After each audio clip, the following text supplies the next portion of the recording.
Halo sahabatku, kembali lagi di channel Cerita Momo.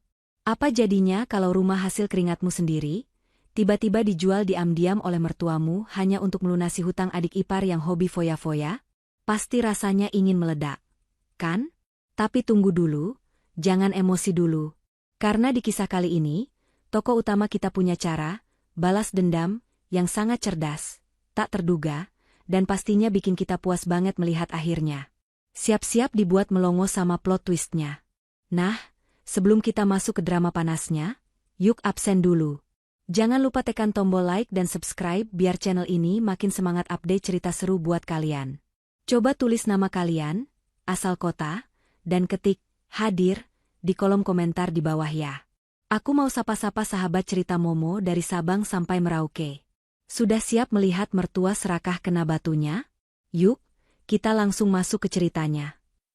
Nimas menghela napas panjang saat tubuhnya akhirnya menyentuh sofa empuk di ruang tengah. Lelah seharian bekerja sebagai manajer pemasaran di sebuah perusahaan swasta, seolah menguap begitu ia memandang sekeliling rumah ini. Rumah minimalis 2 lantai yang asri dan nyaman. Rumah ini adalah kebanggaan terbesarnya. Bukan pemberian orang tua, bukan pula hasil warisan, melainkan buah dari keringat dan air matanya sendiri, selama bertahun-tahun menabung sebelum ia menikah dengan Wahyu. Ia ingat betul bagaimana dulu ia harus berhemat, menahan diri untuk tidak liburan atau membeli barang mewah demi bisa membayar uang muka rumah ini. Dan sekarang, rumah ini berdiri kokoh atas namanya sendiri. Nimas tersenyum tipis, merasa aman di dalam istananya. Namun, ketenangan itu tidak berlangsung lama. "Kopi Bapak mana, Mas? Kok belum dibuatkan?" Terdengar suara cempreng dari arah dapur. Itu suara Bu Desi, ibu mertuanya. Sejak ayah mertuanya meninggal setahun lalu, Bu Desi memutuskan untuk tinggal bersama mereka. Awalnya Nimas tidak keberatan, ia ingin berbakti. Tapi lama-kelamaan, ia merasa seperti menumpang di rumahnya sendiri. Ditambah lagi dengan Sekar, adik iparnya yang manja dan selalu berlindung di ketiak ibunya, yang sering sekali menginap berhari-hari tanpa alasan jelas. Wahyu muncul dari dapur membawa nampan berisi kopi, wajahnya tampak lelah namun patuh. "Ini baru jadi, Bu, tadi airnya belum mendidih." Nimas menatap suaminya dengan rasa iba bercampur kesal. Wahyu adalah laki-laki baik, sangat baik malah. Tapi kebaikannya itu seringkali menjadi kelemahan. Ia tidak pernah bisa berkata, "tidak," pada ibunya. Gaji Wahyu sebagai staf administrasi biasa memang tidak seberapa. Seringkali habis hanya untuk memberi jatah bulanan pada ibunya dan membelikan pulsa atau keinginan-keinginan kecil Sekar. Selama ini, Nimaslah yang menopang 80% kebutuhan rumah tangga, termasuk listrik, air, dan belanja bulanan. Nimas tidak pernah mengeluh soal uang, asalkan rumah tangganya damai. "Nimas, kamu itu sudah pulang bukannya bantu suami bikin kopi atau siapin makan malam, malah duduk-duduk santai?" Sindir Bu Desi yang keluar dari dapur sambil membawa piring camilan. Nimas menegakkan duduknya, mencoba tetap sopan. "Maaf, Bu. Nimas baru saja duduk, belum ada 5 menit. Capek sekali di kantor hari ini banyak meeting." "Alah, alasan. Kerjamu itu cuma duduk di ruangan ber-AC. Capek apanya? Lihat tuh suamimu, pulang kerja langsung melayani ibunya. Istri macam apa kamu ini?" Bu Desi mendengus, matanya menatap sinis menantu perempuannya itu. Belum sempat Nimas menjawab, tiba-tiba pintu depan digedor dengan sangat keras. "Brak, brak, brak, buka. Buka pintunya atau kami dobrak." Terdengar teriakan garang dari luar, disertai suara tangisan histeris perempuan. Wahyu nyaris menjatuhkan cangkir kopinya. Bu Desi terlonjak kaget. Nimas segera berdiri, insting waspadanya menyala. Sebelum Nimas sempat melangkah ke pintu itu sudah terbuka kasar. Sekar, adik iparnya, menghambur masuk dengan wajah pucat pasi, air mata membanjiri pipinya yang biasanya dipoles make up tebal. "Ibu, tolong Sekar. Tolong, Bu," jerit Sekar, langsung memeluk kaki ibunya. Di belakang Sekar, berdiri 2 orang pria berbadan besar dengan jaket kulit hitam dan wajah sangar. Mereka masuk tanpa melepas alas kaki, membuat lantai bersih Nimas kotor seketika. "Hei, siapa kalian? Masuk rumah orang sembarangan," bentak Nimas, Keberaniannya muncul karena merasa wilayahnya diinjak-injak. Salah satu pria itu, yang memiliki bekas luka di pelipisnya, maju selangkah. Kami cuma mau menagih hak kami. Adik kalian ini, si nona cantik ini, sudah menunggak pembayaran selama 3 bulan. Dan sekarang bunganya sudah menumpuk setinggi langit. Bu Desi gemetar memeluk anak bungsunya. Sekar? Apa maksudnya ini, Nak? Kamu hutang apa? Sekar menangis sesenggukan, suaranya terputus-putus ketakutan. Sekar? Sekar ikut investasi titip dana, Bu. Teman Sekar bilang untungnya besar. Sekar pinjam uang ke mereka buat modal. Terus sebagian uangnya Sekar pakai buat beli tas branded sama liburan ke Bali kemarin. Sekar pikir untungnya bakal cair minggu depan, ternyata teman Sekar kabur. Nimas memijat pelipisnya yang tiba-tiba berdenyut nyeri. Berapa? Berapa total hutangmu? Tanya Nimas dingin. Pria berbadan besar itu menyeringai, mengeluarkan secari kertas perjanjian. Pokok hutang 300 juta. Ditambah bunga keterlambatan dan denda, totalnya jadi 570 juta rupiah.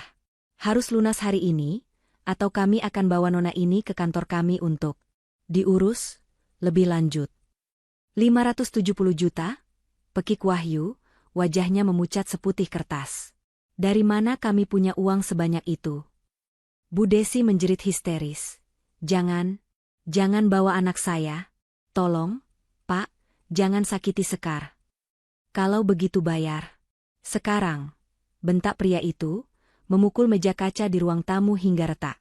Suasana mencekam.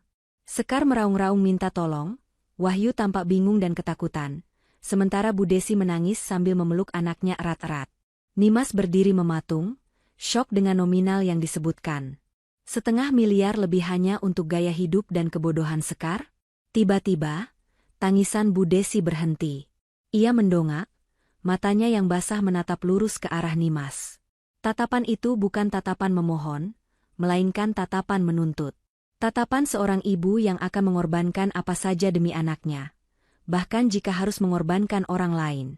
Nimas. Panggil Bu Desi lirih, namun penuh penekanan. Perasaan Nimas tidak enak. Kenapa ibu melihat Nimas seperti itu? Bu Desi berdiri perlahan, lalu menunjuk ke sekeliling ruangan. Kamu punya solusinya, Nimas? Rumah ini? Jantung Nimas seakan berhenti berdetak. Apa maksud ibu? Rumah ini, ulang Bu Desi, suaranya mulai meninggi. Rumah ini harganya pasti lebih dari cukup untuk menutup hutang Sekar. Jual rumah ini, atau gadaikan sertifikatnya sekarang juga. Selamatkan adikmu. Nimas mundur selangkah, tidak percaya dengan apa yang didengarnya. Ibu sadar bicara apa? Ini rumah Nimas, Bu. Hasil kerja keras Nimas bertahun-tahun sebelum menikah sama Mas Wahyu. Kenapa Nimas yang harus mengorbankan rumah ini demi kesalahan Sekar? Kamu ini pelit sekali, hardik Bu Desi, air matanya berubah menjadi kemarahan. Sekar itu adik iparmu. Dia keluarga kita. Di mana hati nuranimu melihat dia mau dibawa preman begini? Kamu tega? Hah? Wahyu, yang tadinya diam, kini ikut menatap Nimas dengan pandangan memelas. Dek, tolonglah. Kasihan Sekar. Mungkin kita bisa gadaikan dulu sertifikatnya? Nanti kita cicil sama-sama. Nimas menatap suaminya dengan tatapan tak percaya. Kita cicil sama-sama?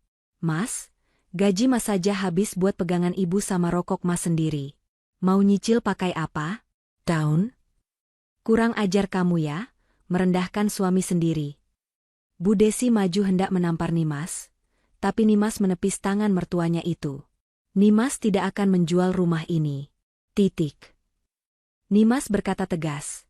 Matanya menatap tajam pada penagih hutang, lalu pada mertua dan adik iparnya.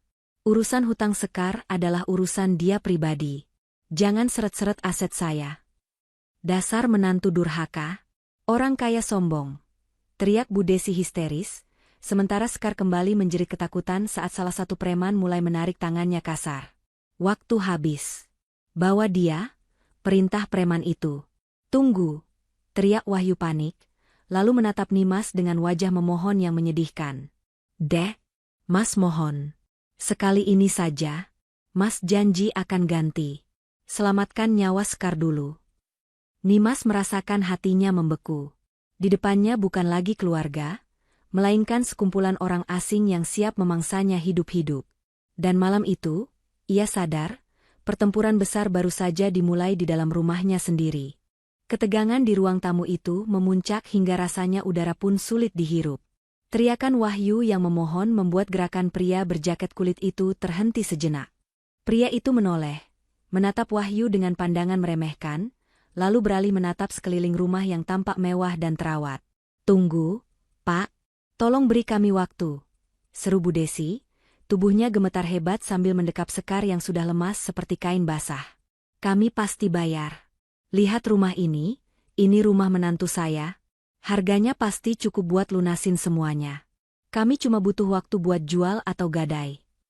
Mata Nimas terbelalak. "Ibu, lancang sekali ibu bicara begitu. Siapa yang mengizinkan?" "Diam kamu," potong Bu Desi keras. Matanya melotot tajam seolah ingin menelan Nimas hidup-hidup. Si penagih hutang itu tersenyum miring, senyum yang mengerikan. Ia melepaskan cengkeramannya dari lengan Sekar, membuat gadis itu merosot ke lantai sambil terbatuk-batuk. "Oke," kata pria itu dengan nada rendah yang mengancam. Ia menunjuk wajah Wahyu dengan telunjuknya yang kasar. "Saya pegang omongan kalian. Rumah ini jaminannya. Saya kasih waktu 2x24 jam. Lusa sore saya balik lagi. Kalau uang 570 juta itu tidak ada di tangan saya." Ia sengaja menggantung kalimatnya, lalu menatap Sekar yang masih sesenggukan. "Adik manis ini bakal kami angkut, dan kalian semua akan tahu akibatnya mempermainkan kami." Tanpa menunggu jawaban, gerombolan penagih hutang itu berbalik dan keluar dari rumah, membanting pintu depan dengan keras hingga kaca jendela bergetar. Keheningan yang menyusul kepergian mereka terasa jauh lebih mencekam daripada keributan tadi. Nimas masih berdiri di tempatnya, dadanya naik turun menahan amarah yang sudah sampai di ubun-ubun. Belum sempat ia menenangkan diri, Bu Desi sudah bangkit berdiri dan berjalan cepat ke arahnya. Plah! Sebuah tamparan keras mendarat di pipi kiri Nimas. Rasanya panas dan menyengat. Wahyu terperanjat, tapi ia tidak bergerak untuk melindungi istrinya. "Puas kamu?" teriak Bu Desi, napasnya memburu. "Kamu mau lihat adik iparmu mati? Hah? Punya hati nggak kamu jadi manusia?" Nimas memegang pipinya yang memerah, menatap mertuanya dengan tatapan tak percaya yang perlahan berubah menjadi dingin. "Ibu menampar saya? Di rumah saya sendiri? Karena kesalahan anak ibu yang tidak tahu diri itu." "Jaga mulutmu, Mbak," seru Sekar dari lantai, air matanya masih mengalir tapi nada bicaranya sudah kembali nyalang. "Mbak Nimas itu orang luar. Nggak usah sok suci. Kalau Mbak Nimas nggak pelit, ibu nggak bakal semarah ini." Nimas tertawa getir, tawa yang terdengar sumbang. "Orang luar kata kamu? Orang luar inilah yang selama ini bayar listrik biar kamu bisa ngecas HP mahalmu itu. Orang luar ini yang isi kulkas biar kamu bisa makan enak tiap hari tanpa keluar uang sepeser pun." Nimas menoleh ke arah Wahyu, berharap ada sedikit pembelaan. "Mas, kamu lihat ibu menampar aku? Kamu diam saja." Wahyu menunduk, tidak berani menatap mata istrinya, tapi kata-kata yang keluar dari mulutnya justru semakin melukai hati Nimas. "Deh, ibu lagi panik. Wajar kalau ibu emosi. Kamu juga sih. Kenapa tadi keras kepala banget di depan preman itu? Kalau mereka nekat melukai Sekar gimana? Itu nyawa, Dek. Harta itu cuma titipan, nggak dibawa mati. Rumah bisa dicari lagi, tapi kalau saudara..." "Cukup, Mas," potong Nimas tajam. "Jangan bawa-bawa agama dan moral kalau kelakuan kalian sendiri jauh dari itu. Mas bilang harta cuma titipan? Ya, ini titipan Tuhan lewat kerja keras aku, bukan buat bayarin judi atau investasi bodong adikmu." Bu Desi mencibir, lalu duduk kembali di sofa sambil memijat keningnya. "Pokoknya ibu nggak mau tahu. Besok pagi, kamu harus serahkan sertifikat rumah ini ke Wahyu. Biar Wahyu yang urus ke bank atau cari pembeli cepat. Jangan coba-coba sembunyikan." "Mimpi," desis Nimas. "Sampai kapanpun, sertifikat itu tidak akan keluar dari tangan saya. Kalau Sekar punya hutang, suruh dia kerja. Suruh dia jual tas-tas brandednya, jual HP-nya, jual baju-baju mahalnya. Kenapa harus rumah saya? Karena itu nggak bakal cukup. Bodoh, bentak Sekar. Mbak Nimas mau aku dipenjara? Mau aku disiksa preman itu? Itu konsekuensi perbuatanmu, Sekar. Kamu sudah dewasa, bukan balita, jawab Nimas dingin. Bu Desi menatap Nimas dengan pandangan penuh kebencian. Wahyu, lihat istrimu ini. Sombongnya selangit karena merasa punya gaji lebih besar dari kamu. Kamu sebagai suami diinjak-injak harga dirinya. Di mana wibawamu? Paksa dia. Kamu itu kepala keluarga, kamu berhak atas harta istri kamu juga. Wahyu tampak terhasut. Wajahnya memerah karena malu dan marah disebut tidak berwibawa. Ia melangkah mendekati Nimas, mencoba terlihat tegas meski matanya menyiratkan keraguan. Nimas, serahkan sertifikatnya. Nurut sama suami. Nanti Mas ganti kalau Mas sudah sukses. Kita ini keluarga, harus saling tolong-menolong dalam kesusahan. Jangan jadi istri durhaka yang membangkang perintah suami dan menyakiti hati mertua. Nimas menatap suaminya dengan pandangan asing. Sosok laki-laki yang dulu ia cintai karena kelembutannya, kini tampak begitu menyedihkan. Laki-laki yang tidak punya pendirian, yang membiarkan ibunya menyetir kehidupannya hingga ke jurang kehancuran. Mas mau ganti pakai apa? Gaji Mas saja sering kurang, ucap Nimas pelan tapi menusuk. Dan satu lagi, Mas. Dalam hukum agama maupun negara, harta bawaan atau harta hasil keringat istri adalah hak istri sepenuhnya. Mas tidak punya hak sepeser pun untuk memaksa aku menjualnya demi hutang adik Mas. Nimas berbalik badan, melangkah menuju tangga. Malam ini aku tidur di kamar tamu. Aku muak melihat kalian semua. Nimas, kembali kamu. Ibu belum selesai bicara, teriak Bu Desi. Nimas tidak peduli. Ia terus menaiki tangga dengan langkah cepat. Sesampainya di lantai atas, ia masuk ke ruang kerjanya, bukan kamar tamu. Ia segera mengunci pintu rapat-rapat. Jantungnya berdegup kencang. Ia tahu ini belum berakhir. Tatapan Bu Desi dan Wahyu tadi bukan tatapan orang yang akan menyerah begitu saja. Mereka terdesak, dan orang yang terdesak bisa melakukan apa saja. Di dalam ruangan yang sunyi itu, Nimas berjalan menuju lemari arsip di sudut ruangan. Tangannya gemetar saat membuka laci paling bawah yang terkunci. Di sana, tersimpan map batik tebal berisi dokumen-dokumen penting, termasuk sertifikat rumah ini. Ia mengambil map itu, mendekapnya erat di dada. Pikirannya berkecamuk. Ia tidak bisa tinggal diam di sini dengan rasa aman lagi. Rumah ini sudah tidak lagi terasa seperti rumah, melainkan seperti kandang serigala di mana ia adalah dombanya. Kalian pikir aku bodoh? Gumam Nimas lirih pada dirinya sendiri, matanya menatap pantulan dirinya di cermin lemari. Ada kilatan tekad yang kuat di sana. Silakan kalian merencanakan apapun. Aku akan pastikan kalian menyesal karena telah menganggap remeh aku. Di lantai bawah, terdengar suara barang pecah di banting, diikuti tangisan Sekar yang semakin menjadi-jadi dan omelan Bu Desi yang menyalahkan Wahyu karena tidak becus mendidik istri. Nimas menarik napas panjang, mencoba menguatkan hatinya. Perang dingin di rumah ini baru saja berubah menjadi perang terbuka. Dan Nimas berjanji pada dirinya sendiri, ia tidak akan menjadi pihak yang kalah. Pagi itu, suasana di meja makan terasa begitu dingin, seolah-olah ada tembok es tebal yang memisahkan Nimas dari ketiga penghuni rumah lainnya.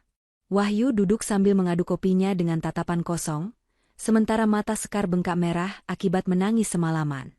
Bu Desi, dengan wajah masam yang tak ditutup-tutupi, sengaja membanting piring dan gelas saat menyajikannya, menciptakan bunyi gaduh yang memekakan telinga.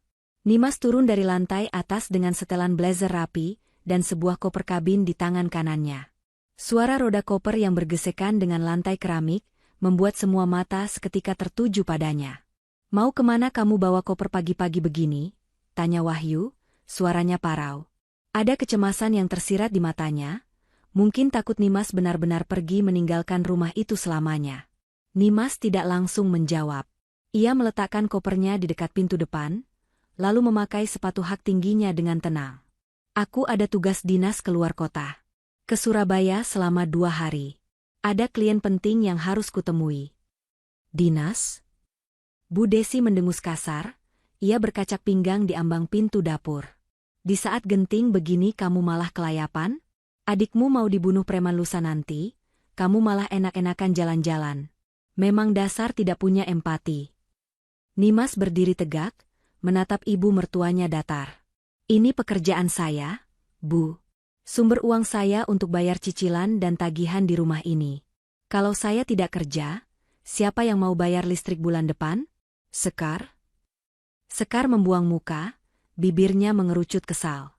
Lagi pula, lanjut Nimas sambil melirik jam tangannya, tenggat waktu dari preman itu masih lusa sore. Saya akan kembali tepat waktu sebelum mereka datang. Jadi jangan khawatir. Jangan khawatir katamu. Wahyu berdiri, mendekati istrinya. Dek, tolong tinggalkan sertifikatnya. Kalau ada apa-apa saat kamu pergi, kami bisa. Tidak, potong Nimas tegas. Jangan pernah sentuh barang-barang saya. Saya kunci kamar kerja saya, dan kuncinya saya bawa. Kalau sampai ada kerusakan sedikit saja di pintu itu saat saya pulang, saya tidak akan segan lapor polisi. Ingat itu. Setelah mengucapkan peringatan itu, Nimas menarik kopernya keluar pintu tanpa menoleh lagi, masuk ke dalam taksi online yang sudah menunggunya di depan pagar. Begitu mobil yang membawa Nimas menghilang di tikungan jalan, Bu Desi langsung berbalik menatap Wahyu dengan mata berbinar licik. Senyum kemenangannya perlahan merekah, seolah kepergian Nimas adalah berkah yang ditunggu-tunggu. Ini kesempatan kita, Wahyu, seru Bu Desi antusias. Wahyu mengernyit bingung. Kesempatan apa, Bu? Ya ampun, kamu ini lamban sekali. Bu Desi gemas, ia menarik tangan anaknya menuju tangga. Istrimu yang pelit itu sedang pergi jauh. Kunci kamar memang dia bawa, tapi rumah ini kan rumah kita juga. Kita bisa buka paksa lemari itu. Kita ambil sertifikatnya sekarang. Wahyu berhenti di anak tangga pertama, wajahnya pias. Tapi Bu, itu namanya mencuri. Nimas tadi bilang dia bakal lapor polisi kalau ada kerusakan. Alah, itu cuma gertakan sambal. Timpal Sekar yang tiba-tiba sudah berdiri di belakang mereka, semangatnya kembali menyala begitu mendengar rencana ibunya. Mas Wahyu mau aku mati konyol di tangan preman? Mas tega? Bukan begitu, Sekar. Wahyu bimbang, keringat dingin mulai bercucuran di pelipisnya. Bu Desi mencengkeram bahu Wahyu kuat-kuat, menatap lurus ke mata anaknya. Dengar ibu, nak, kamu itu suaminya. Harta istri itu harta suami juga. Kamu berhak mengambilnya demi menyelamatkan nyawa adikmu. Nanti kalau hutang sudah lunas, kita bisa bujuk Nimas pelan-pelan. Dia cinta sama kamu, dia pasti luluh. Yang penting sekarang sertifikat itu harus ada di tangan kita sebelum preman itu datang lusa. Kata-kata ibunya seperti mantra yang melumpuhkan akal sehat Wahyu. Bayangan adiknya disiksa preman bercampur dengan tekanan ibunya membuat Wahyu akhirnya mengangguk lemah. Ya sudah, ambilkan obeng dan palu di gudang, perintah Wahyu lirih. Dengan cekatan, Sekar berlari mengambil perkakas. Mereka bertiga berkumpul di depan pintu ruang kerja Nimas di lantai 2. Dengan tangan gemetar, Wahyu mulai mencongkel engsel pintu. Kayu pintu itu tergores, menimbulkan suara derit yang menyilukan hati, tapi tekad mereka sudah bulat. Krak! Pintu terbuka paksa. Mereka menghambur masuk seperti perampok yang kelaparan. Bu Desi langsung mengarah ke lemari arsip besar di sudut ruangan. Kuncinya susah dibuka, Mas. Hancurkan saja gembok lacinya, perintah Bu Desi tak sabaran. Wahyu memukul gembok laci itu dengan palu beberapa kali hingga pengaitnya patah. Laci terbuka. Tangan Bu Desi dengan kasar mengacak-acak isi laci, menyingkirkan berkas-berkas asuransi dan ijazah, hingga matanya menangkap sebuah map batik tebal di bagian paling bawah. Ini dia, pekik Bu Desi histeris. Ia menarik map itu keluar dan membukanya dengan tangan gemetar saking senangnya. Di dalamnya, terselip sebuah dokumen berwarna hijau dengan logo burung Garuda emas yang tampak begitu resmi dan meyakinkan. Tertulis jelas di sampulnya, sertifikat tanda bukti hak. Alhamdulillah. Ketemu? Seru Sekar, langsung memeluk ibunya.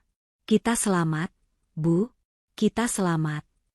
Wahyu mengusap wajahnya, merasa lega sekaligus bersalah yang amat sangat. Terus sekarang gimana? Kita nggak mungkin jual ini lewat bank, prosesnya lama. Nimas keburu pulang. Sekar segera merogoh saku celananya, mengeluarkan ponsel. Tenang, Mas. Temanku punya kenalan calo tanah yang biasa main cepat. Namanya Pak Broto. Katanya dia punya banyak uang tunai dan gak rewel soal prosedur. Asal barangnya ada. Cepat telepon dia sekarang. Perintah Bu Desi sambil mendekap sertifikat itu erat-erat seolah benda itu adalah nyawanya. Bilang kita butuh uang tunai hari ini juga. Jual murah nggak apa-apa, yang penting cukup buat bayar hutang 570 juta, dan sisanya buat kita pegangan. Sekar mengangguk cepat dan mulai mendial nomor Pak Broto. Sementara itu, Bu Desi menatap sertifikat di tangannya dengan tatapan puas. Rasain kamu, Nimas, gumam Bu Desi sinis. Kamu pikir kamu bisa menyembunyikan hartamu dari kami? Sekarang, siapa yang menang? Mereka sama sekali tidak menyadari bahwa di balik map batik itu, tidak ada stempel pengesahan notaris yang terbaru, dan kertas yang mereka pegang itu terasa sedikit lebih licin dari kertas dokumen negara pada umumnya. Ketamakan dan kepanikan telah menutup mata mereka dari detail kecil yang fatal itu. Halo, Pak Broto? Suara Sekar terdengar nyaring di ruangan itu. Saya Sekar, temannya Siska. Iya, Pak. Saya mau jual rumah, butuh uang cepat hari ini. Lokasinya strategis, sertifikat SHM lengkap di tangan. Oke, Pak. Kami tunggu Bapak di sini 1 jam lagi. Sekar menutup telepon dengan senyum lebar. Dia setuju datang. Bu, dia bawa uang cash. Tawa bahagia pecah di ruangan itu, merayakan kemenangan semu di atas kehancuran yang sedang mereka gali sendiri. Tepat 1 jam setelah telepon ditutup, sebuah mobil sedan hitam mengilap berhenti di depan pagar rumah. Dari dalamnya keluar seorang pria parubaya bertubuh tambun, mengenakan kemeja batik sutra yang agak ketat di bagian perut, dan kacamata hitam yang bertengger di hidungnya. Di tangannya, ia menjinjing sebuah koper kulit berwarna coklat tua. Itu adalah Pak Broto. Bu Desi, Wahyu, dan Sekar yang sedari tadi mengintip dari balik tirai jendela, langsung berhamburan ke pintu depan. Mereka menyambut tamunya dengan senyum lebar yang dipaksakan, berusaha menutupi kegugupan mereka. Selamat siang, Pak Broto. Silakan masuk, Pak, sapa Sekar dengan nada semanis mungkin. Pak Broto hanya mengangguk singkat, tanpa melepas kacamata hitamnya. Ia melangkah masuk ke ruang tamu, matanya yang jelalatan menyapu sekeliling ruangan, menilai perabotan dan kondisi bangunan dalam sekilas pandang. Rumahnya bagus. Terawat, gumam Pak Broto datar. Ia duduk di sofa tanpa dipersilakan, lalu meletakkan kopernya di atas meja. Jadi, mana barangnya? Saya tidak punya banyak waktu. Bu Desi segera menyikut lengan Wahyu. Dengan tangan gemetar, Wahyu menyerahkan map batik berisi sertifikat yang baru saja mereka curi dari lemari Nimas. Pak Broto membuka map itu, mengeluarkan dokumen di dalamnya, dan memeriksanya dengan teliti. Ia meraba tekstur kertasnya, melihat hologramnya di bawah cahaya lampu, lalu mengangguk-angguk kecil. Sertifikat hak milik atas nama Nimas Ayu Prameswari, baca Pak Broto, lalu menatap tajam ke arah Wahyu. Anda suaminya? Di mana Bu Nimas? Transaksi jual-beli harus ada tanda tangan pemilik asli. Wahyu tercekat, tenggorokannya terasa kering. Ia melirik ibunya meminta pertolongan. Bu Desi dengan cepat mengambil alih pembicaraan. Oh, itu, istri Wahyu sedang sakit parah, Pak. Dia tidak bisa bangun dari tempat tidur. Tapi dia sudah setuju 100% untuk menjual rumah ini demi pengobatan. Kami butuh uang tunai secepatnya. Pak Broto tersenyum miring, seolah tahu bahwa cerita itu bohong belaka, namun ia tidak peduli. Bagi pemain tanah seperti dia, legalitas hanyalah formalitas yang bisa diatur, asalkan keuntungannya besar. Oke, kata Pak Broto santai. Pasaran rumah di daerah sini mungkin sekitar 1,5 miliar. Tapi karena kalian butuh uang tunai hari ini juga, dan pemilik aslinya tidak bisa hadir di depan notaris resmi, risikonya besar buat saya. Saya cuma berani ambil di angka 800 juta. Cash. Detik ini juga. 800 juta? Seru Wahyu kaget. Pak, itu hampir setengah harga pasar. Ini rumah mewah, Pak. 750 kalau Bapak menawar, potong Pak Broto dingin. Bu Desi membelalakan mata, panik harganya akan turun lagi. Ia langsung memotong protes Wahyu. Jangan, Pak, jangan turun lagi. 800 juta kami terima. Iya kan, Wahyu? Bu Desi menatap anaknya dengan tatapan mengancam. Wahyu menelan ludah. 800 juta memang jauh di bawah harga. Tapi itu sudah cukup untuk melunasi hutang Sekar sebesar 570 juta, dan sisanya 230 juta masih bisa mereka pegang. Pikirannya buntu. Baik, Pak. Saya setuju, jawab Wahyu lemah. Pak Broto menyeringai puas. Ia mengeluarkan selembar kwitansi bermeterai dan sebuah surat perjanjian jual beli bawah tangan yang sudah ia siapkan. Tanda tangan di sini, atas nama Nimas Ayu Prameswari. Bapak bisa tiru tanda tangannya kan? Tanya Pak Broto santai, seolah menyuruh meniru gambar anak TK. Tangan Wahyu gemetar hebat saat memegang pulpen.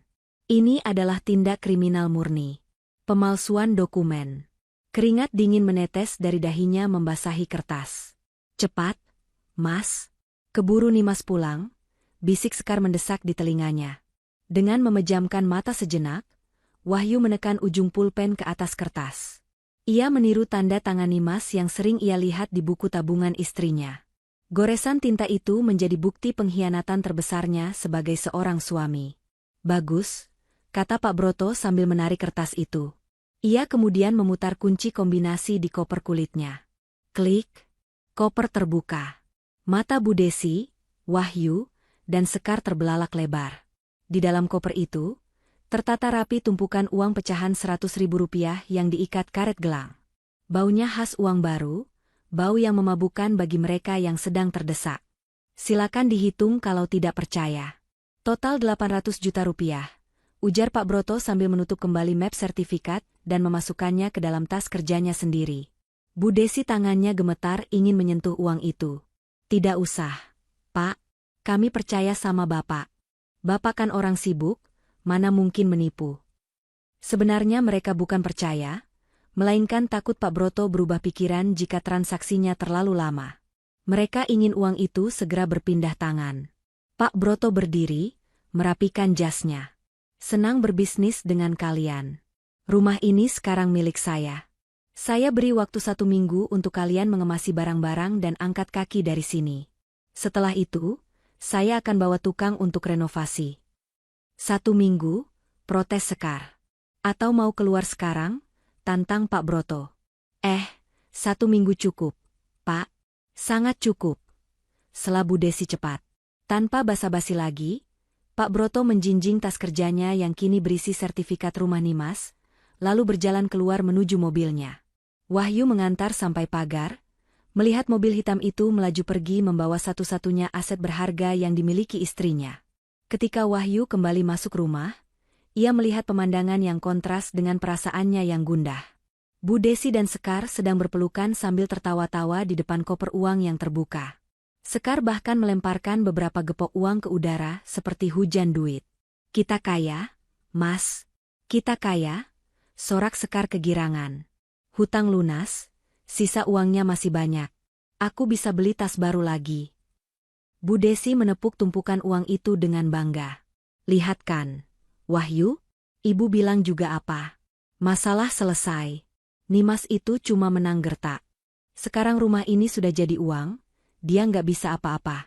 Nanti kalau dia pulang dan marah-marah, kita tinggal kasih dia sedikit uang diam, atau usir saja sekalian. Toh rumah ini sudah bukan miliknya lagi. Wahyu menatap tumpukan uang merah itu. Rasa bersalahnya perlahan terkikis oleh rasa lega, karena terbebas dari ancaman preman. Ia ikut tersenyum tipis, mencoba meyakinkan dirinya sendiri bahwa apa yang dilakukannya adalah benar demi keluarga.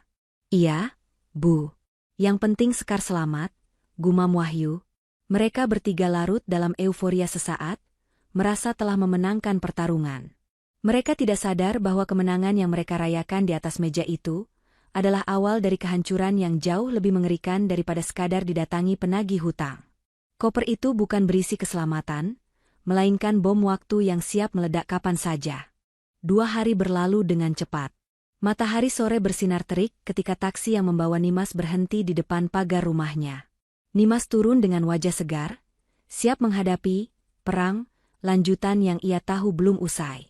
Namun, Pemandangan yang menyambutnya di teras rumah membuat langkah kakinya terhenti seketika. Teras rumahnya yang biasanya bersih dan asri kini penuh tumpukan kardus mie instan bekas yang dilakban asal-asalan. Di atas salah satu kardus, tergeletak beberapa baju kerjanya yang menyembul keluar karena tidak muat. Darah Nimas mendesir panas. Ia mengenali barang-barang itu. Itu adalah isi lemari pakaiannya, buku-bukunya, dan sepatu-sepatunya. Sudah pulang, Nyonya Besar? Suara sinis itu datang dari arah pintu utama yang terbuka lebar.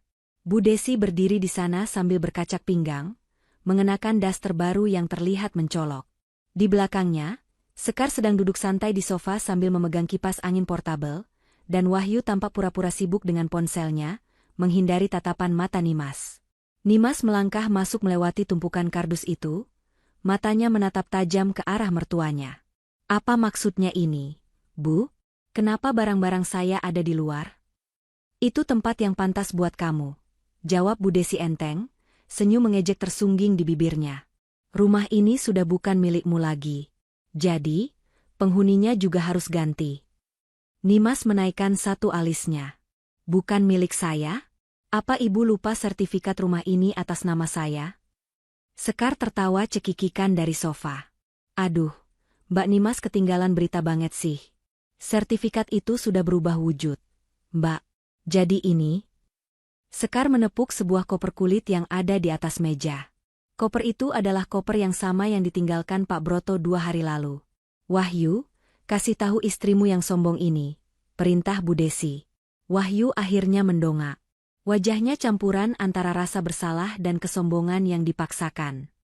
Dek, maafkan Mas. Mas terpaksa mendobrak lemari kerjamu. Sertifikat rumah sudah kami jual ke Pak Broto. Uangnya sudah kami terima tunai. Nimas terdiam. Ia menatap Wahyu, lalu beralih ke koper di meja, dan terakhir menatap wajah Bu Desi yang penuh kemenangan. Kalian mencuri sertifikat saya dan menjualnya? Tanya Nimas pelan, nadanya datar, sulit ditebak emosinya. Kami tidak mencuri, sanggah Bu Desi cepat. Wahyu itu suamimu, dia berhak atas harta di rumah ini. Kami jual rumah ini demi menyelamatkan nyawa Sekar. Harusnya kamu berterima kasih karena kami mengambil keputusan yang kamu sendiri nggak berani ambil. Bu Desi melangkah maju, mendekatkan wajahnya ke wajah Nimas. Sekarang kamu sudah tak punya harta lagi, Nimas. Kamu miskin. Rumah ini sudah laku, dan pemilik barunya memberi waktu seminggu buat kami pindah. Tapi khusus buat kamu, menantu pelit, ibu mau kamu angkat kaki sekarang juga. Bawa sampah-sampahmu di teras itu pergi dari sini. Wahyu berdiri, mencoba menengahi tapi terdengar lemah. Bu, jangan diusir begitu.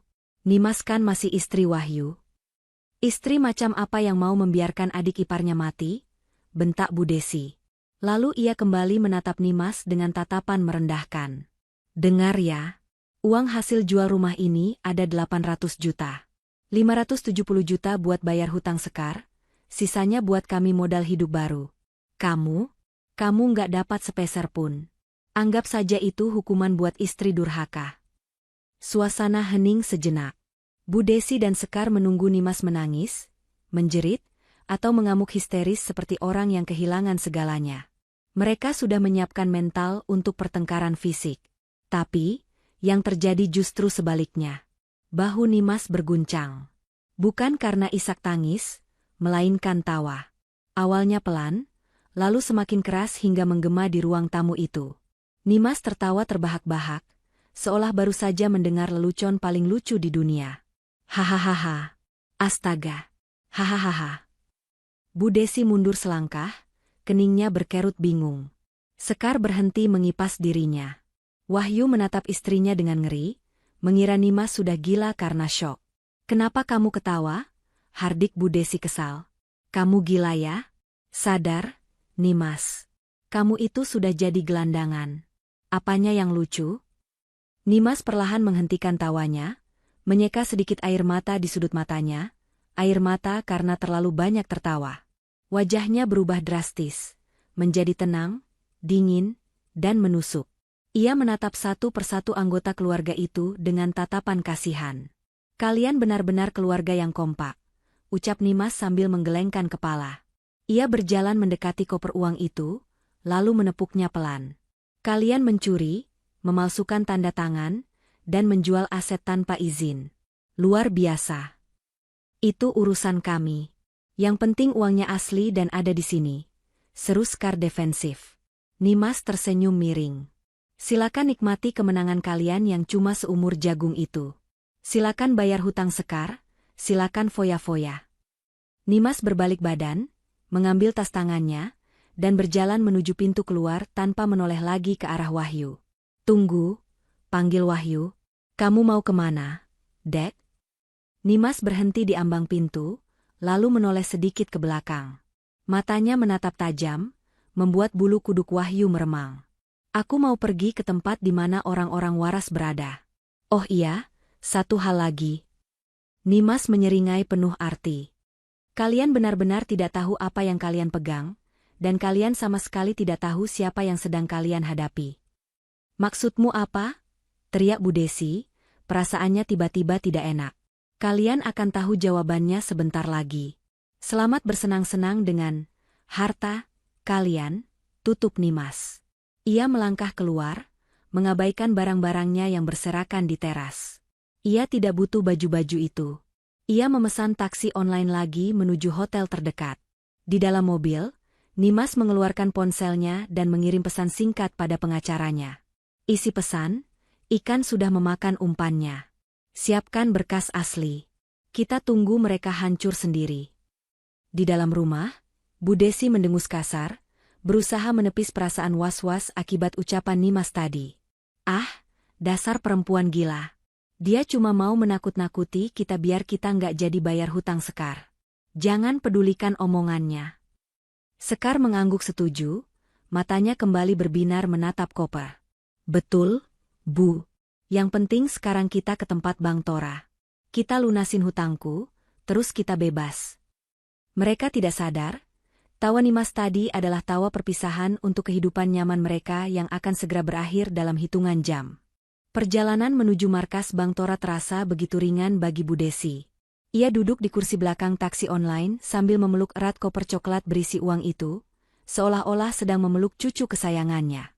Di sampingnya, Sekar sibuk mematut diri di cermin bedak, memperbaiki make-up-nya yang sempat luntur karena menangis semalaman. Nanti kalau hutang lunas, sisa uangnya kita pakai belanja dulu ya, Bu. Sekar butuh baju baru buat ngilangin stres. Rengek Sekar manja. Iya, tenang saja. Masih ada sisa 230 juta. Cukup buat kita hidup enak beberapa bulan sambil Masmu cari pinjaman lain. Jawab Bu Desi enteng, melirik Wahyu yang duduk di kursi depan di samping sopir. Wahyu hanya diam menatap jalanan. Perasaannya campur aduk. Ada rasa lega karena adiknya selamat, tapi bayangan tawa Nimas tadi siang terus menghantuinya. Tawa itu terasa janggal. Mobil berhenti di depan sebuah ruko tua yang dindingnya penuh coretan vandalisme. Beberapa pemuda bertato terlihat duduk-duduk di teras sambil merokok. Suasana di sana begitu suram dan mengintimidasi. Ayo turun. Jangan takut, kita bawa uangnya, perintah Bu Desi, memimpin langkah dengan dagu terangkat tinggi. Mereka masuk ke dalam ruko. Asap rokok mengepul tebal.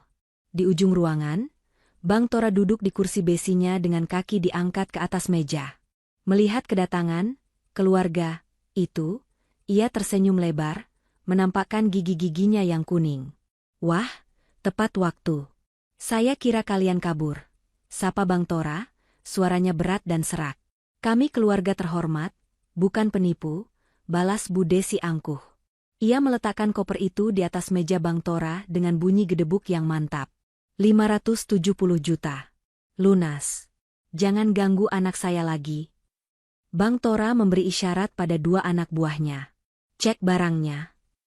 Salah satu anak buah Bang Tora membuka koper itu. Mata mereka semua tertuju pada tumpukan uang merah yang tertata rapi. Sekar tersenyum puas, merasa beban hidupnya sudah terangkat. Anak buah Bang Tora mengambil satu ikat uang, lalu meraba kertasnya. Dahinya berkerut. Ia mengambil lembar lain dari tengah tumpukan, lalu menerawangnya di bawah lampu neon yang remang-remang. Bos? Panggil anak buah itu ragu. Kenapa? Kurang? Tanya Bang Tora tidak sabaran. Bukan kurang, bos. Tapi, anak buah itu mengambil segelas air mineral yang ada di meja, lalu dengan sengaja menumpahkannya sedikit ke atas uang itu. Hei, apa-apaan kamu? Itu uang asli, jerit Bu Desi histeris, hendak menepis tangan pria itu. Namun, gerakan Bu Desi terhenti saat melihat apa yang terjadi. Tinta pada uang pecahan 100.000 itu meluber terkena air. Warnanya luntur seketika, menyisakan kertas putih polos yang basah dan menyedihkan. Jantung Wahyu seakan berhenti berdetak. Sekar menutup mulutnya dengan tangan, matanya terbelalak horor. Bang Tora menurunkan kakinya dari meja dengan kasar. Wajahnya yang tadi tersenyum, kini berubah merah pada menahan amarah. Ia menyambar segepok uang lain, merobeknya dengan mudah. Bunyi sobekannya tidak nyaring seperti uang kertas asli, melainkan renyah seperti kertas HVS biasa. Kalian? Geram Bang Tora, suaranya rendah tapi membuat nyali siapapun ciut. Kalian pikir saya bodoh? Kalian mau main sulap di kandang macan? Tidak mungkin. Bu Desi gemetar, wajahnya pucat pasi seperti mayat.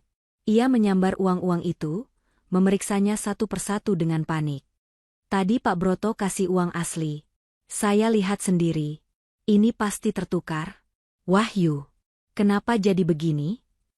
Wahyu lemas, kakinya tak kuat menopang tubuh hingga ia terduduk di lantai kotor itu. Kita ditipu, Bu. Pak Broto penipu. Bisiknya ngeri. Ternyata, tumpukan uang di koper itu hanyalah uang mainan, kualitas rendah yang dicetak di kertas biasa. Hanya lembar paling atas dan paling bawah yang terlihat agak meyakinkan karena dilaminating, sisanya hanyalah sampah kertas berwarna merah. Brak! Bang Tora menendang meja hingga koper itu terlempar jatuh, memuntahkan ribuan lembar uang palsu ke lantai.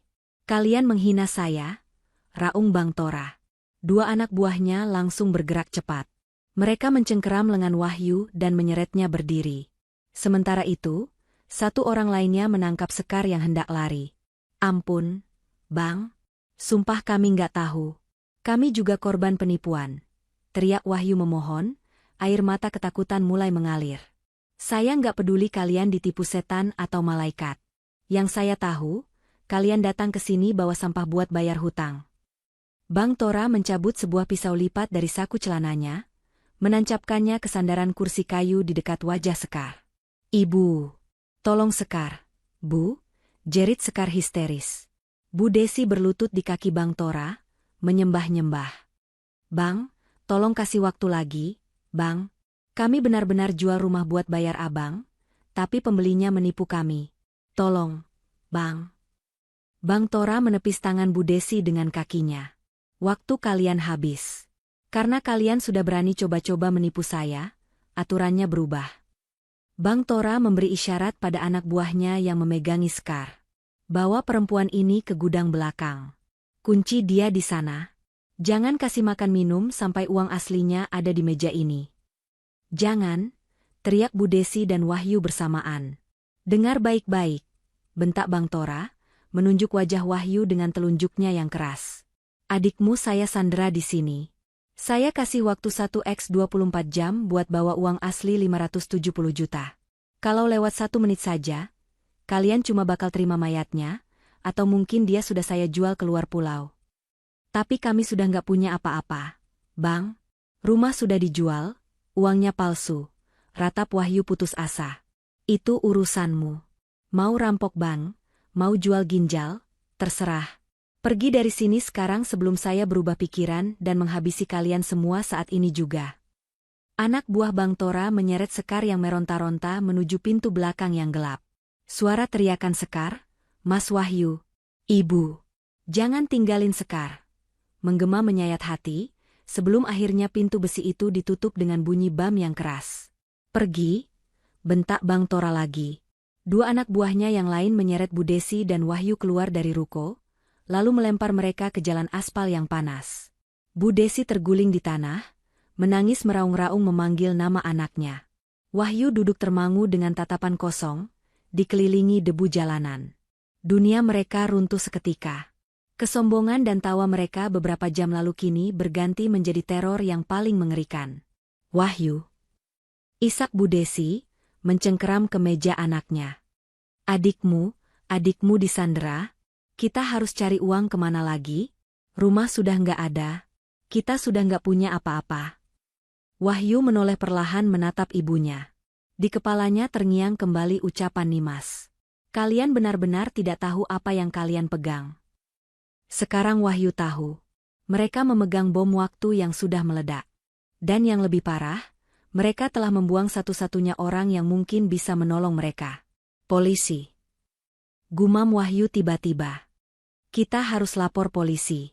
Pak Broto menipu kita. Jangan bodoh, sergah Bu Desi panik. Kalau lapor polisi soal Pak Broto, Bang Tora bakal tahu kita melibatkan polisi. Sekar bisa dibunuh.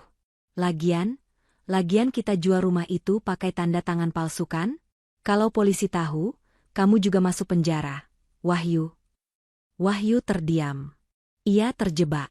Maju kena, mundur kena. Di kiri ada pembunuh bayaran, di kanan ada jeruji besi. Kita cari Pak Broto, kata Wahyu akhirnya, bangkit berdiri dengan sisa tenaga yang ada. Kita harus cari bajingan itu dan minta uang aslinya. Dia pasti belum jauh. Dengan langkah tertatih-tatih dan hati hancur lebur, ibu dan anak itu berjalan menjauh dari rukun neraka itu, memulai pencarian mustahil di tengah kota yang mulai gelap, sementara bayangan nasib Sekar terus menghantui setiap detik yang berlalu. Malam semakin larut, namun bagi Wahyu dan Bu Desi, ini adalah malam terpanjang dalam hidup mereka.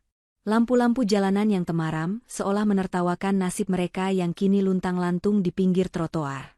Wahyu dengan jari gemetar terus-menerus menekan tombol panggil di ponselnya. Nomor yang Anda tuju sedang tidak aktif atau berada di luar jangkauan. Suara operator itu terdengar seperti vonis mati. Wahyu membanting ponselnya ke aspal saking frustrasinya, membuat layarnya retak 1000. Nggak aktif, Bu. Nomor bajingan itu mati. Teriak Wahyu, menjambak rambutnya sendiri. Bu Desi yang duduk bersimpuh di dekat tiang listrik hanya bisa meraung. Sekar, anakku Sekar. Gimana ini, Wahyu? Kalau sampai besok kita nggak bawa uang, adikmu bisa dibunuh preman itu. Kamu harus cari Pak Broto sampai ketemu. Cari kemana, Bu? Jakarta ini luas. Kita bahkan nggak tahu alamat kantornya. Kita cuma ketemu dia lewat telepon teman Sekar. Wahyu membalas dengan nada tinggi, rasa hormatnya pada ibunya menguap karena tekanan yang begitu dahsyat. Ya sudah, lapor polisi. Cepat lapor polisi. Desak Bu Desi, mengguncang lengan Wahyu. Tadi ibu bilang jangan lapor polisi, takut aku dipenjara karena malsuin tanda tangan. Ya terus mau gimana lagi? Bu Desi menatap anaknya dengan mata melotot nyaris keluar. Pilihannya cuma 2, Wahyu. Kamu ambil risiko di penjara tapi adikmu mungkin selamat karena polisi bisa melacak penipu itu, atau kamu diam saja dan adikmu pulang tinggal nama. Kamu pilih mana? Wahyu terdiam. Pilihan yang sangat sulit. Namun, bayangan Sekar yang diseret sambil menjerit-jerit tadi membuat nuraninya bergerak. Ia tidak mungkin membiarkan adiknya mati. Ayo ke kantor polisi, kata Wahyu akhirnya, suaranya terdengar pasrah. Kita laporkan penipuan uang palsu ini. Kantor polisi sektor setempat masih ramai meski jarum jam sudah menunjukkan pukul 11 malam. Wahyu dan Bu Desi masuk dengan langkah gontai. Pakaian mereka kotor oleh debu, wajah mereka kusut masai. Mereka diarahkan ke meja SPKT, Sentra Pelayanan Kepolisian Terpadu. Seorang petugas polisi muda dengan wajah tegas menatap mereka. Ada yang bisa dibantu, Pak, Bu? Pak, tolong kami, Pak, Wahyu berkata dengan suara bergetar. Ia mengeluarkan beberapa lembar uang palsu yang sempat ia pungut dari lantai ruko Bang Tora tadi sebagai barang bukti. Kami ditipu, Pak. Kami jual rumah, tapi dibayar pakai uang palsu ini. Totalnya 800 juta, Pak. Polisi itu mengerutkan kening, mengambil uang tersebut dan memeriksanya sebentar. Ini jelas palsu. Kualitasnya buruk sekali. Bapak dapat dari mana? Dari pembeli rumah saya, Pak. Namanya Pak Broto. Dia bawa koper isinya uang begini semua. Sekarang dia kabur, dan adik saya disandera debt collector karena kami gagal bayar hutang pakai uang ini. Cerocos Bu Desi, tidak sabar. Mendengar kata Sandra, polisi itu langsung menegakkan duduknya. Kasus ini terdengar serius. Sebentar, pelan-pelan. Ibu bilang jual rumah? Di mana lokasi rumahnya? Di Komplek Gading Permai Blok C nomor 12. Pak, jawab Wahyu. Polisi itu terdiam sejenak, seperti mengingat sesuatu. Ia menoleh ke rekannya di meja sebelah. Komplek Gading Permai? Bukannya tadi sore ada laporan masuk dari sana? Rekannya mengangguk. Iya, Pak RT sana telepon. Katanya ada keributan preman sore-sore, terus sebelumnya ada mobil sedan hitam mencurigakan yang sering dipakai sindikat tanah. Polisi itu kembali menatap Wahyu dengan pandangan menyelidik. Bapak pemilik rumah itu? Iya, Pak. Itu rumah saya dan istri saya. Siapa nama istri Bapak? Nimas. Nimas Ayu Prameswari, jawab Wahyu ragu-ragu. Polisi itu mengetik sesuatu di komputernya. Bapak menjual rumah itu atas persetujuan istri? Iya, Pak. Tentu saja. Bohong Wahyu, keringat dingin mulai mengucur di lehernya. Mana bukti jual belinya? Atau surat kuasanya? Desak polisi itu. Ada di tas Pak Broto itu, Pak. Dia bawa semua dokumennya, termasuk sertifikatnya, jawab Wahyu gelagapan. Polisi itu menatap Wahyu tajam, tatapan yang membuat nyali Wahyu ciut. Pak, kami perlu jujur. Siang tadi, kami mendapat laporan dari warga sekitar bahwa terjadi transaksi mencurigakan di rumah tersebut. Dan barusan Bapak bilang sertifikat dibawa pembeli tanpa proses notaris resmi? Itu prosedur yang tidak wajar. Tiba-tiba, seorang petugas lain keluar dari ruangan belakang membawa sebuah berkas. Komandan, ini data yang Bapak minta soal plat nomor mobil sedan yang dilaporkan warga Gading Permai tadi siang. Itu mobil bodong yang sering dipakai komplotan penipu spesialis sertifikat. Petugas itu lalu menatap Wahyu. Dan berdasarkan laporan tetangga, pemilik rumah yang sah, Ibu Nimas, terlihat pergi membawa koper pagi-pagi sekali sebelum transaksi terjadi. Bapak yakin istri Bapak tahu soal penjualan ini? Wahyu membeku. Lidahnya keluh. Jawab, Pak, bentak polisi itu. Bu Desi yang panik langsung menyela. Istri anak saya itu lagi dinas luar kota. Pak, tapi dia setuju kok. Wahyu ini suaminya, masa nggak boleh jual rumah sendiri? Dalam hukum, jual beli aset atas nama istri harus ada tanda tangan istri di hadapan notaris. Bu, tidak bisa diwakilkan begitu saja. Apalagi tunai di bawah tangan, jelas polisi itu tegas. Pak Wahyu, saya tanya sekali lagi. Apakah Bapak memalsukan tanda tangan istri Bapak? Wahyu menunduk dalam-dalam. Tekanan di ruangan itu begitu berat. Sah saya. Kalau Bapak tidak jujur, kami akan hubungi Ibu Nimas sekarang juga untuk konfirmasi. Mendengar nama Nimas disebut, pertahanan Wahyu runtuh. Ia takut Nimas akan semakin murka jika dihubungi polisi. Iya, Pak. Lirih Wahyu. Saya tanda tangan sendiri. Tapi itu demi bayar hutang adik saya. Pak, kami kepepet. Polisi itu menggelengkan kepala. Bapak Wahyu, Anda kami tahan. Apa? Teriak Bu Desi histeris. Kenapa anak saya ditahan? Kami ini korban, Pak. Kami yang ditipu uang palsu. Bapak Wahyu terindikasi melakukan tindak pidana pemalsuan dokumen dan keterlibatan dalam transaksi ilegal. Soal penipuan uang palsu dan penyanderaan adik ibu, akan kami kembangkan. Tapi prosedur tetap prosedur. Bapak Wahyu harus diperiksa sebagai tersangka pemalsuan dokumen dulu, karena menjual aset yang bukan hak penuhnya secara ilegal. Dua petugas polisi langsung berdiri dan memegang lengan Wahyu. Bu, tolong Wahyu, Bu. Wahyu meronta panik. Jangan biarkan Wahyu di penjara.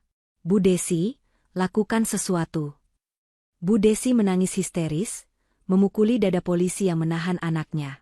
Jangan bawa anak saya. Dia anak baik. Dia cuma mau bantu adiknya. Lepasin. Ibu harap tenang. Atau ibu juga kami amankan karena menghalangi petugas. Ancam polisi itu. Wahyu digiring masuk ke sel tahanan sementara di bagian belakang kantor polisi. Bunyi jeruji besi yang dikunci terdengar, seperti dentang lonceng kematian bagi masa depan Wahyu. Di ruang tunggu yang dingin, Bu Desi terduduk lemas sendirian. Rencananya hancur total. Wahyu di penjara, Sekar disandra preman, rumah sudah dijual, meski tertipu, dan uang yang dipegangnya hanyalah kertas sampah. Di tengah keputusasaan itu, satu nama melintas di benak Bu Desi. Satu-satunya orang yang mungkin bisa menyelamatkan situasi ini, meskipun Bu Desi sangat membencinya. Nimas. Dengan tangan gemetar, Bu Desi merogoh ponsel di tasnya. Ia harus menelepon Nimas. Ia harus memohon, bersujud, atau apapun itu, asalkan Nimas mau datang membebaskan Wahyu dan membereskan kekacauan ini. Harga dirinya sudah tidak ada artinya lagi dibandingkan nyawa anak-anaknya. Namun, saat ia menekan nomor Nimas, suara operator kembali terdengar. Nomor yang Anda tuju sedang sibuk. Nimas tidak bisa dihubungi. Atau lebih tepatnya, Nimas sengaja memutus akses bagi mereka. Bu Desi meraung panjang di kantor polisi, sebuah penyesalan yang terlambat datang menghantam dadanya hingga sesak. Cahaya matahari pagi menembus celah jendela ruang tunggu kantor polisi, menyinari wajah Bu Desi yang sembab dan kusut. Ia tertidur dalam posisi duduk yang tidak nyaman di bangku kayu panjang, memeluk tas tangannya erat-erat. Semalaman ia tidak pulang, menunggu kabar nasib Wahyu yang sedang diperiksa, sekaligus mencemaskan Sekar yang entah bagaimana kondisinya di tangan preman.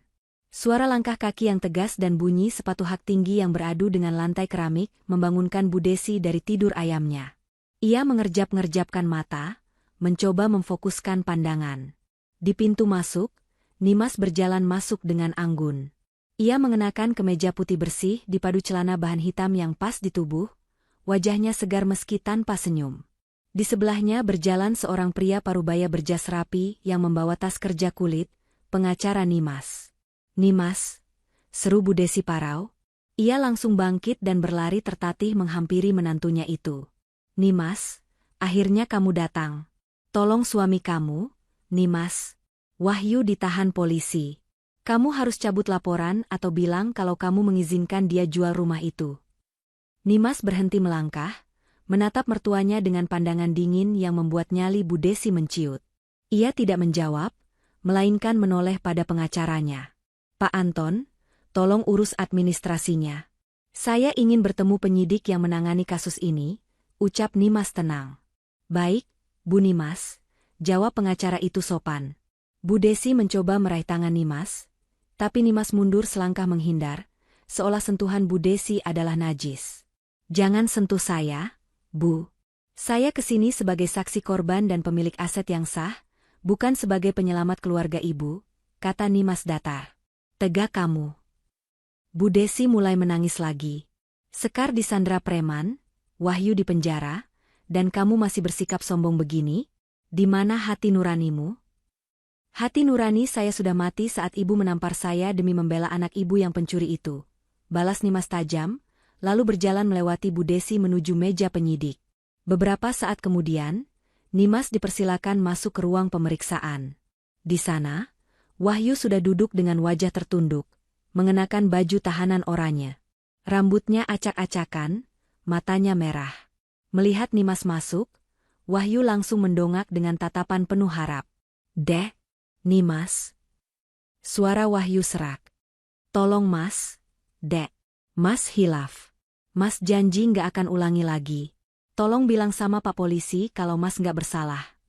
Nimas duduk di hadapan Wahyu, dipisahkan oleh meja penyidik. Ia meletakkan tasnya dengan tenang, lalu menatap suaminya lekat-lekat. Pak Polisi, Nimas berbicara pada penyidik tanpa menoleh ke Wahyu. Saya mendapat kabar bahwa suami saya ditangkap karena mencoba menjual rumah saya dengan dokumen palsu dan tanda tangan palsu. Apakah benar? Benar, Bu Nimas, jawab penyidik itu sambil membuka berkas. Tersangka mengakui telah memalsukan tanda tangan ibu dan mengambil sertifikat rumah tanpa izin untuk dijual kepada pihak ketiga. Wahyu menyela cepat, tapi itu kan harta bersama. Pak, saya suaminya. Nimas, tolong jelaskan ke bapak ini. Nimas tersenyum tipis, senyum yang sangat misterius. Ia merogoh tasnya, mengeluarkan sebuah map tebal berwarna biru tua. Pak Polisi, Mas Wahyu, Nimas memulai pembicaraannya dengan nada santai. Sebenarnya ada satu hal lucu yang belum kalian tahu. Mas Wahyu memang berniat jahat. Dia mencuri sertifikat dari lemari saya, memalsukan tanda tangan saya, dan menjualnya. Niat kriminalnya sudah sempurna. Tapi Nimas membuka map biru itu dan mengeluarkan sebuah dokumen asli yang berkilau di bawah lampu ruangan. Objek yang dicuri itu sebenarnya sampah, lanjut Nimas. Wahyu mengernyit bingung. Maksud kamu apa? Nimas menyodorkan dokumen di tangannya ke arah penyidik. Ini adalah sertifikat hak milik, SHM, asli rumah saya. Bisa Bapak cek nomor registrasi dan hologramnya. Sertifikat ini sudah saya simpan di safe deposit box bank sejak 2 tahun lalu, karena saya tahu lingkungan rumah saya tidak aman, terutama dari orang dalam. Penyidik itu memeriksa dokumen yang dibawa Nimas, lalu mengangguk kagum. Ini asli, Bu. Wahyu ternganga. Terus yang aku ambil di lemari itu apa? Itu kan persis sama. Warnanya hijau, ada gambar garudanya. Nimas tertawa kecil. Mas, kamu itu polos atau bodoh? Yang kamu curi itu namanya sertifikat dummy. Itu cuma kertas karton yang dicetak high quality di percetakan biasa. Buat properti kalau aku mau bikin konten video atau sekadar pajangan. Harganya cuma 50.000 perak kalau pesan di online shop. Dunia Wahyu serasa runtuh untuk kedua kalinya. Wajahnya memucat, lebih putih dari kapas. Mulutnya terbuka tapi tidak ada suara yang keluar. Jadi. Wahyu terbata-bata, rumah itu sertifikatnya. Masih aman atas namaku. Tidak pernah beralih tangan, potong Nimas tegas. Kamu dan ibumu capek-capek membobol lemari, merusak pintu, memalsukan tanda tangan, cuma buat menjual selembar kertas karton mainan. Bu Desi yang menguping di dekat pintu yang terbuka setengah, langsung lemas dan merosot ke lantai. Ya Allah! Desah Bu Desi lirih. Kami jual kertas palsu, dibayar pakai uang palsu. Situasi ini adalah ironi yang paling menyakitkan. Wahyu dan keluarganya berniat menipu Nimas dengan menjual rumahnya diam-diam. Tapi ternyata, mereka menjual barang palsu kepada penipu, Pak Broto, yang membayar dengan uang palsu. Lingkaran setan penipuan yang sempurna. Tunggu, Bu Nimas. Sela penyidik, mencoba mencerna situasi unik ini. Berarti secara teknis, rumah ibu aman. Tidak ada kerugian material berupa hilangnya aset properti. Betul, Pak. Aset saya aman, jawab Nimas. Tapi, tindakan suami saya membobol kamar pribadi saya, merusak properti, dan memalsukan tanda tangan saya di surat kuasa jual beli, meskipun objeknya palsu, tetaplah sebuah kejahatan dan percobaan penggelapan, bukan? Apalagi dia sudah menerima uang, walaupun palsu, dari pihak ketiga dengan mengatasnamakan saya. Penyidik mengangguk tegas. Betul. Unsur pidana pemalsuan dokumen dan percobaan penggelapan tetap terpenuhi. Niat jahatnya sudah terlaksana, terlepas dari objeknya asli atau palsu. Proses hukum Pak Wahyu tetap lanjut. Wahyu menangis, air matanya jatuh membasahi meja. Nimas. Mas mohon cabut laporannya. Mas nggak tahu kalau itu palsu. Mas ditipu Pak Broto juga. Uangnya palsu, Dek. Sekarang Sekar disandra preman karena uangnya nggak laku. Kalau Mas di penjara, siapa yang mau nolong Sekar? Nimas menatap suaminya tanpa belas kasih. Itu bukan urusanku lagi, Mas. Saat kamu dan ibumu memutuskan untuk menjual rumahku demi hutang judian atau apalah itu adikmu, saat itulah kalian sudah menganggapku musuh. Sekarang, nikmatilah hasil perbuatan kalian. Nimas berdiri, merapikan blazernya. Pak Polisi, saya serahkan proses hukum suami saya sepenuhnya kepada pihak berwajib. Saya tidak akan mencabut laporan atas kerusakan properti dan pemalsuan tanda tangan. Saya juga akan segera mengajukan gugatan cerai. Nimas. Jangan, Nimas. Teriak Wahyu histeris saat Nimas berbalik badan. Aku suamimu. Jangan ceraikan aku. Ibu. Tolong bujuk Nimas. Bu. Bu Desi merangkak masuk, memeluk kaki Nimas.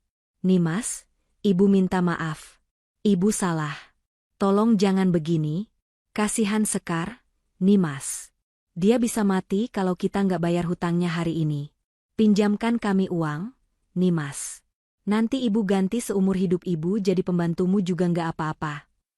Nimas menunduk, menatap wanita tua yang dulu selalu menghinanya itu kini bersujud di kakinya. Tidak ada rasa bangga di hati Nimas, hanya rasa lelah yang amat sangat. Ibu ingat kata-kata ibu kemarin? Tanya Nimas pelan. Sekarang kamu sudah tak punya harta lagi, miskin. Bu Desi menangis semakin keras. Ternyata doa ibu berbalik, lanjut Nimas. Sekarang kalian yang tidak punya apa-apa.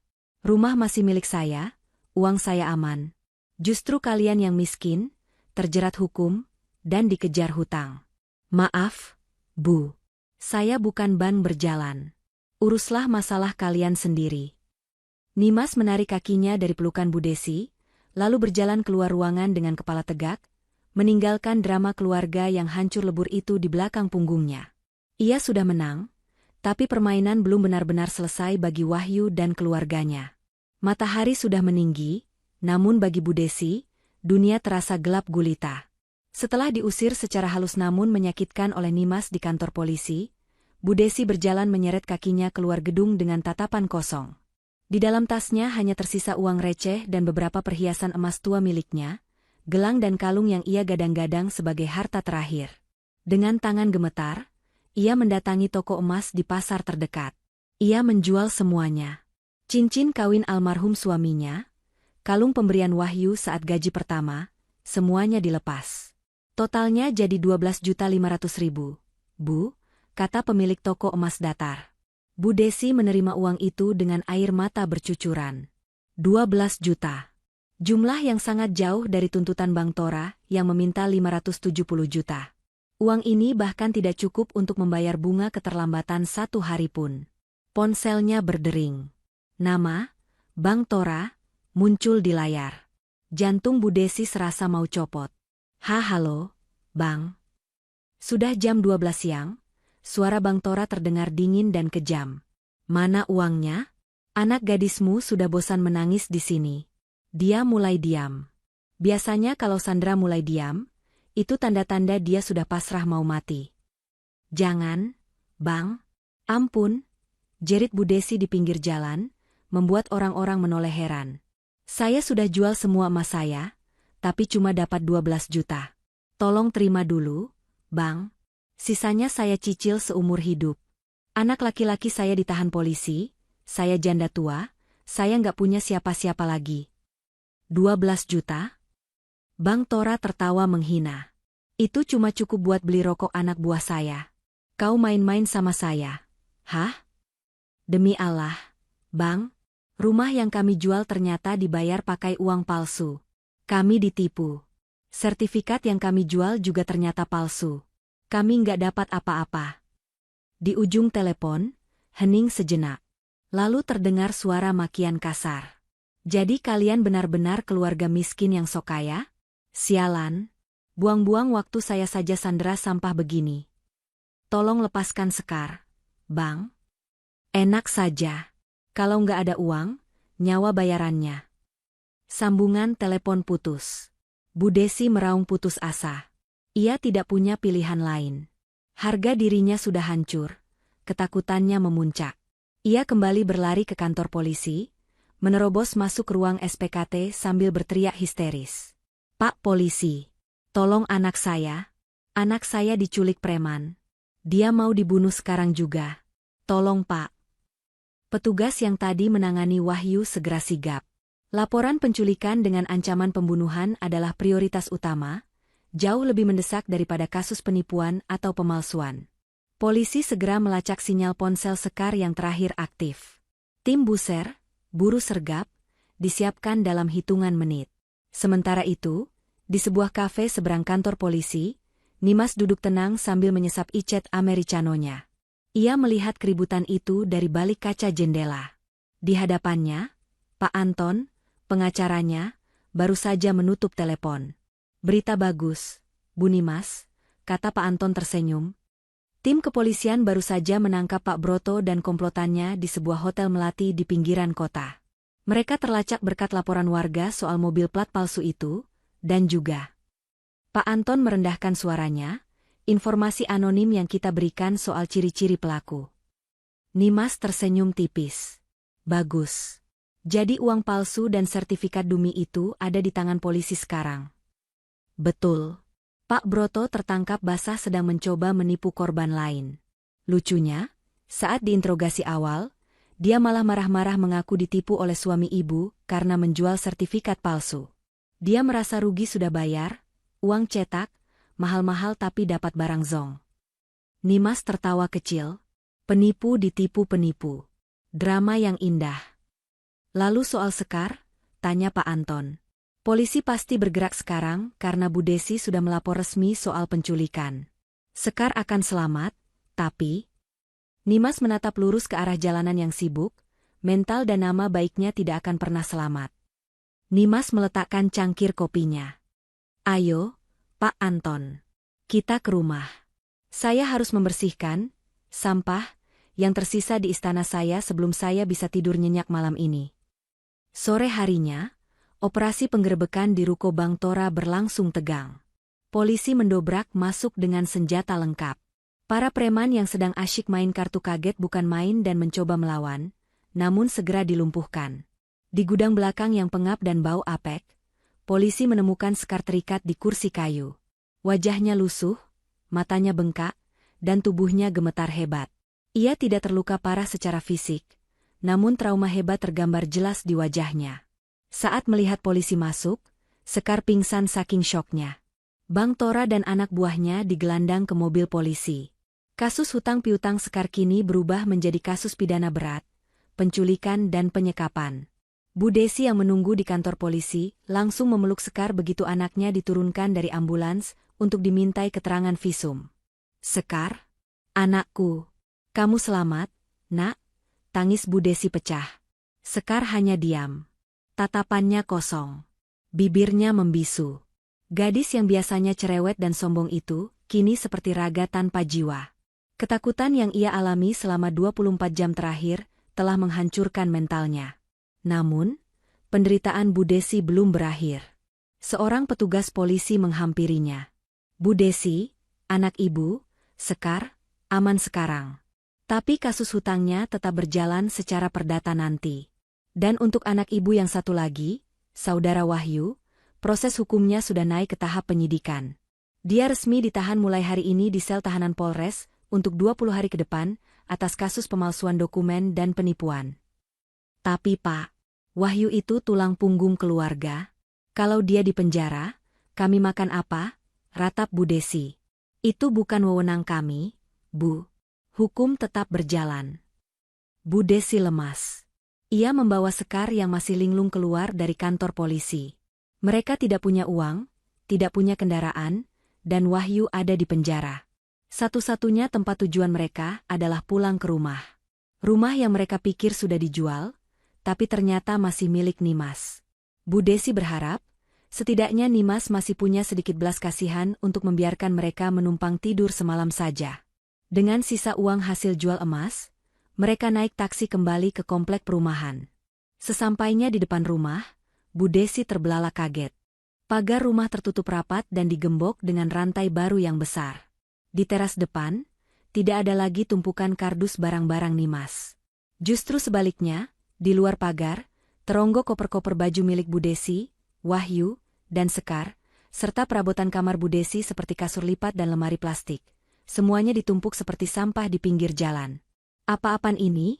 Gumam Bu Desi panik. Ia mencoba membuka gembok pagar, tapi kuncinya sudah diganti.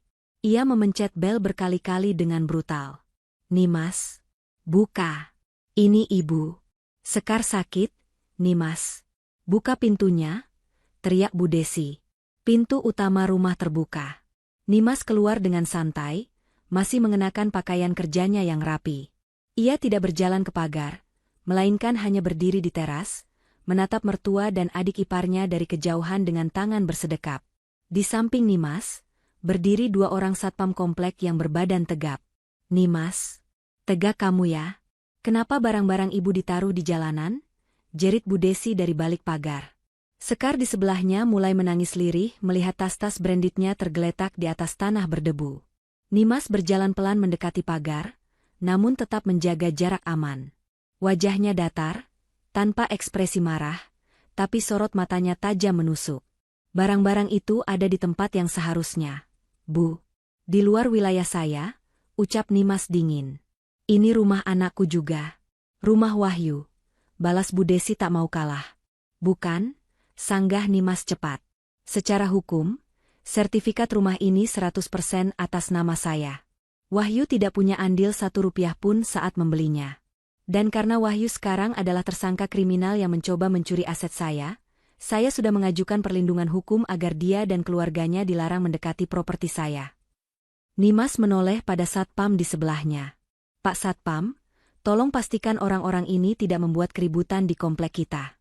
Kalau mereka memaksa masuk, silakan panggil polisi atas tuduhan perbuatan tidak menyenangkan dan percobaan penerobosan. Siap, Bu Nimas, jawab satpam itu tegas.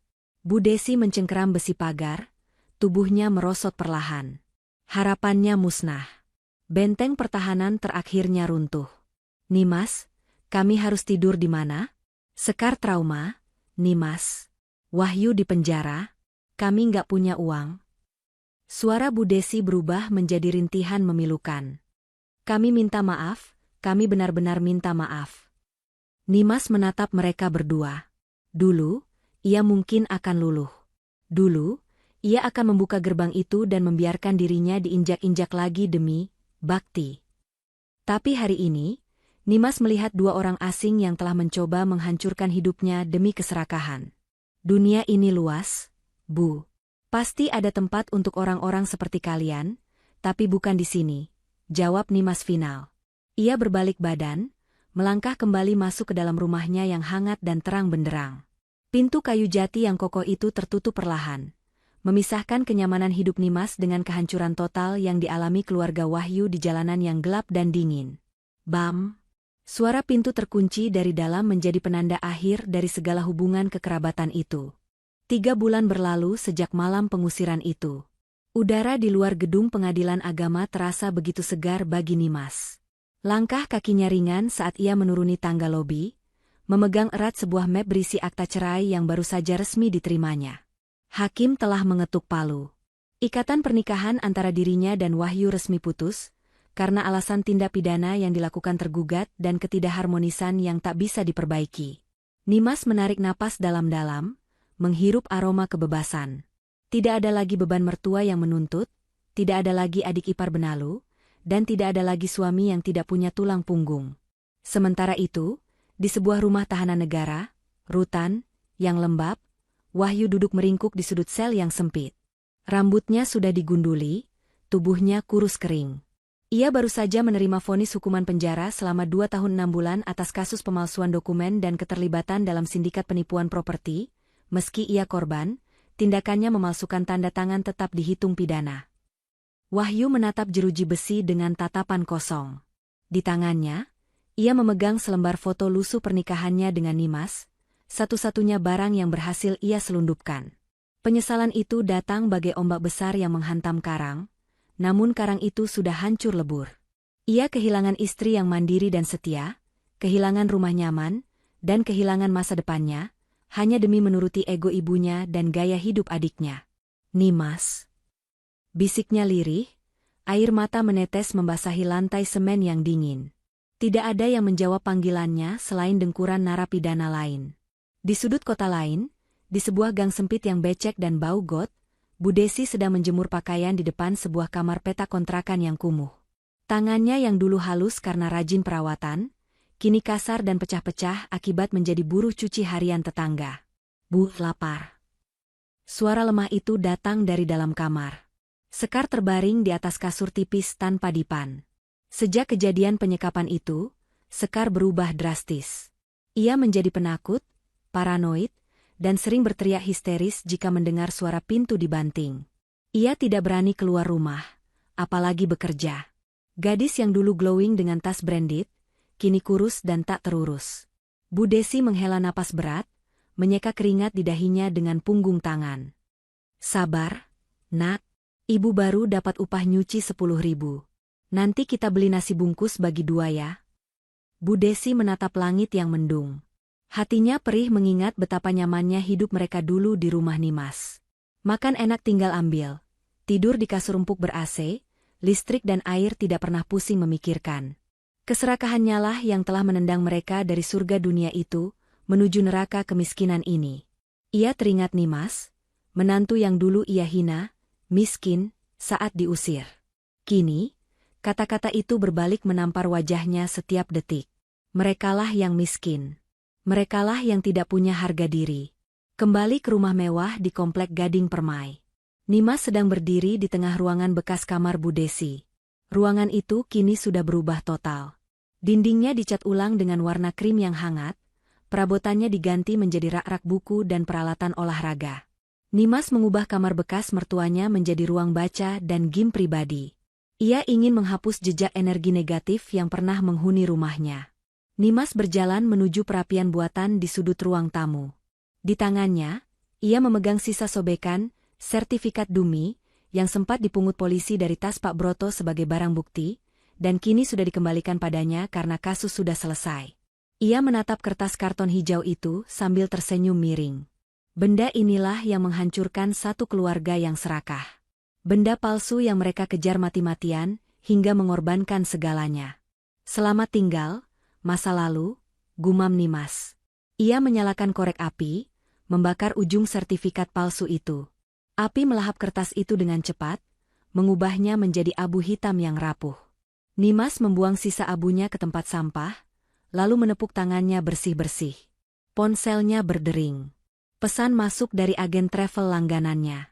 Bu Nimas, tiket liburan ke Eropa untuk minggu depan sudah confirmed. Selamat menikmati liburan. Nimas tersenyum lebar.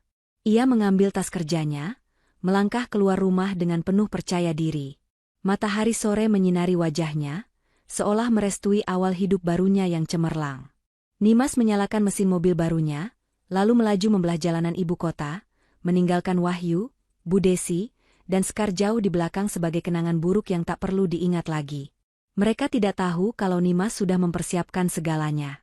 Dan mereka tidak tahu bahwa kejujuran dan ketulusan adalah sertifikat asli kehidupan yang tidak bisa dipalsukan oleh siapapun. Tawa terakhir itu benar-benar milik Nimas. Pesan moral cerita. Keserakahan menghancurkan segalanya. Keinginan untuk mendapatkan uang secara instan dengan cara yang tidak halal, seperti mencuri aset orang lain, hanya akan membawa pada kehancuran yang lebih besar.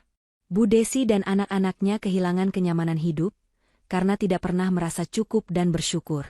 Istri adalah pasangan, bukan aset. Seorang istri bukanlah properti yang bisa digadaikan atau dijual demi menutupi kesalahan keluarga suami.